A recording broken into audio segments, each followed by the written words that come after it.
हिंदुस्तान में सबसे सुरक्षित जगह कौन सी है?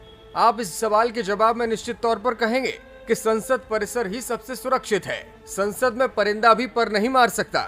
लेकिन इस वीडियो को देखने के बाद आपकी राय बदल जाएगी। दरअसल आजकल चर्चाओं में रहने वाले आम आदमी पार्टी के सांसद राघव चड्ढा संसद भवन के परिसर में टहलते हुए फोन पर किसी से बात कर रहे थे। इस दौरान एक कौवा वहां पर आता है और उन्हें परेशान करते हुए उनके सिर पर मंडराता है, फिर सिर पर चोंच मारकर फुर से उड़ भी जाता है। एक परिंदे के इस हमले से आम आदमी पार्टी के सांसद डरे हुए नजर आए। वैसे भी आजकल सांसद राघव चड्ढा बॉलीवुड एक्ट्रेस परिणीति चोपड़ा के साथ अपने रिश्ते को लेकर सुर्खियों में हैं। दोनों की सगाई हो चुकी है और जल्द ही दोनों शादी के बंधन में बंधने वाले हैं।